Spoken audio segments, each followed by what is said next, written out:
You ever notice how the older you get, the less interested you are in crowds, parties, small talk? Maybe there was a time when you looked forward to social events, gatherings, or even long phone calls. But now, even the thought of it feels exhausting. You find yourself turning down invitations more often, avoiding unnecessary conversations, preferring your own space, your own quiet, your own thoughts. And it's not because you're sad. It's not because you're broken. It's not even because you're lonely. It's something deeper, something psychological. And you're not alone. If you're over 60, you might have felt this shift more than once. A gradual turning inward. A quiet distance forming between you and the outside world. Some people call it aging. Others call it withdrawal. But what if it's not a flaw at all? What if it's actually your brain, your emotions, your inner wisdom guiding you to a more peaceful place? Let's unpack the reasons. Because once you understand why this happens, why your tolerance for people shrinks, why your social world gets smaller, you might stop questioning it and start embracing it for what it really is, a psychological evolution. Take a man named Richard, 71 years old, former salesman. His life used to be all about people, deals, meetings, relationships. But after retiring, something changed. He still had friends, still got invited to dinners. But more and more, he found himself making excuses not to go. Not because he didn't like people, but because they suddenly felt like too much, too loud, too shallow, too demanding. And it turns out, this isn't rare. In fact, psychologists have a name for this internal shift.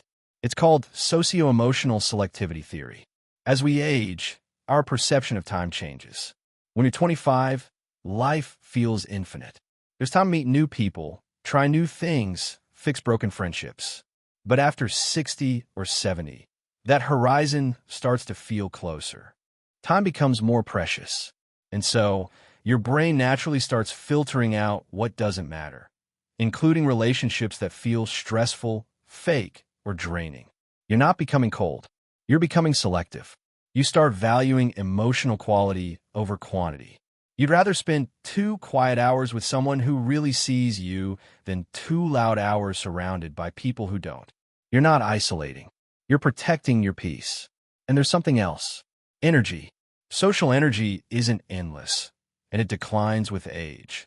Just like physical stamina, your ability to engage, to entertain, to be on has limits now.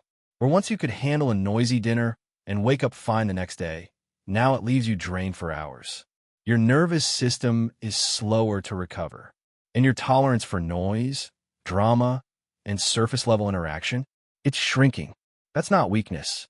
That's your brain conserving energy for what really matters. There's a woman named Elaine, 68, who used to host Sunday brunches for her family, every week without fail. But slowly, she started canceling more often. Not because she didn't love them, but because the planning, the cleaning, the noise, it all felt like too much. She felt guilty at first, but eventually, she learned something important. Peace is not selfish. And the people who truly care about you understand that. Another reason you might be avoiding people more? You've lived through enough to know what feels fake. You've seen masks, heard empty words, witnessed betrayal. You no longer have the patience to entertain people who don't feel real. And that's not bitterness, it's wisdom. As you age, your emotional radar sharpens. You detect insincerity faster. You see through politeness and straight into intention. And so, if a conversation doesn't feel genuine, your instinct is to pull away. That's not antisocial. That's intuitive. Some call it the no time for nonsense stage. And it's a sign of mental clarity. You no longer chase people's approval. You no longer care to impress. You've lived enough life to know peace is more valuable than popularity. Silence is better than small talk. A quiet afternoon with your dog, your tea, your thoughts holds more joy than a crowded room full of noise you can't wait to escape. And then there's grief. It changes you.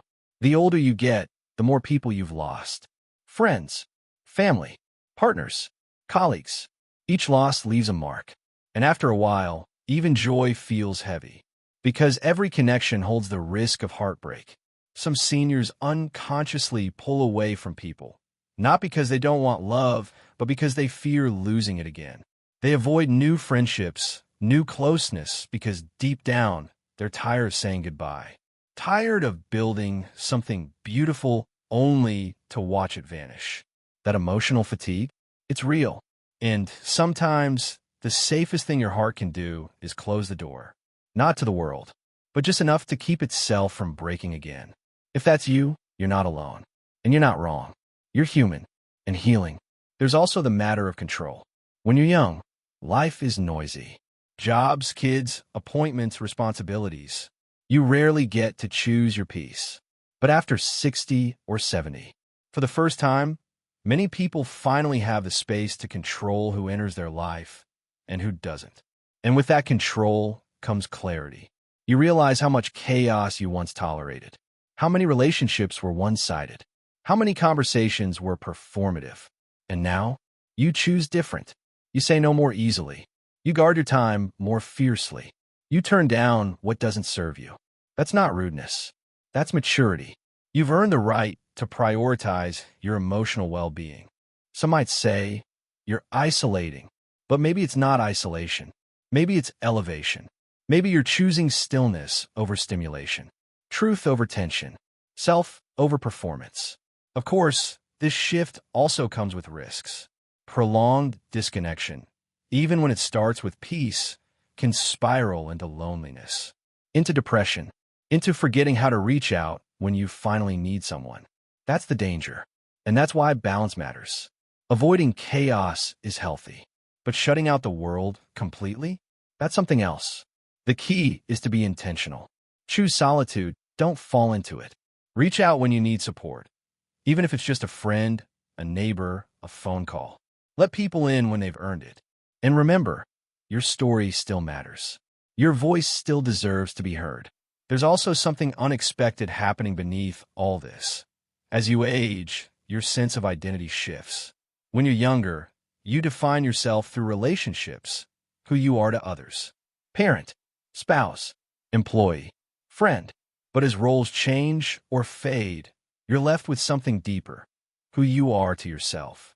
That rediscovery often leads to a kind of inner awakening.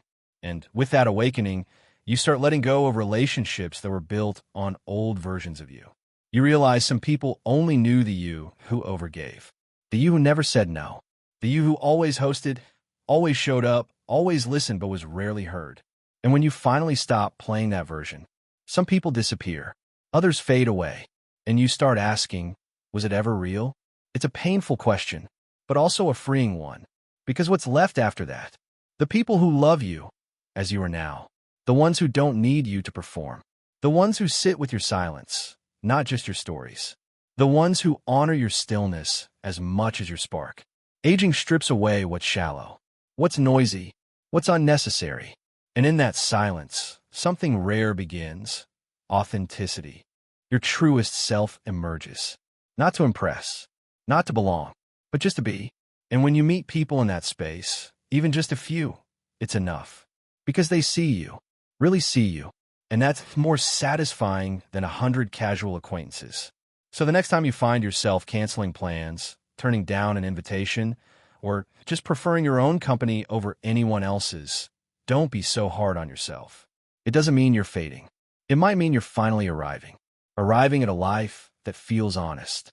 A life where connection is sacred, not constant.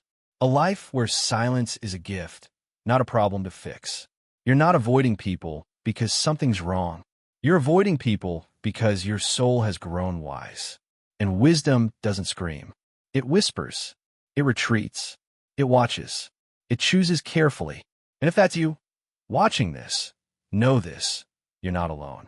There are millions like you, quietly stepping back, quietly seeking meaning, quietly creating lives full of depth, even when the world only sees the surface. So protect your peace. Value your time. Speak less, but when you do, speak with truth. Love fewer, but love deeper. You've earned that. You deserve that. And remember, just because your world is getting quieter doesn't mean it's getting smaller. Sometimes it's just getting clearer. If this video gave you a new perspective, give it a like. Subscribe for more mindful content like this. And in the comments below, tell us what's changed about your relationships as you've grown older. We'd love to hear your truth, because your story might just help someone else feel seen. Thanks for being here, and may your quiet moments bring you peace, clarity, and comfort.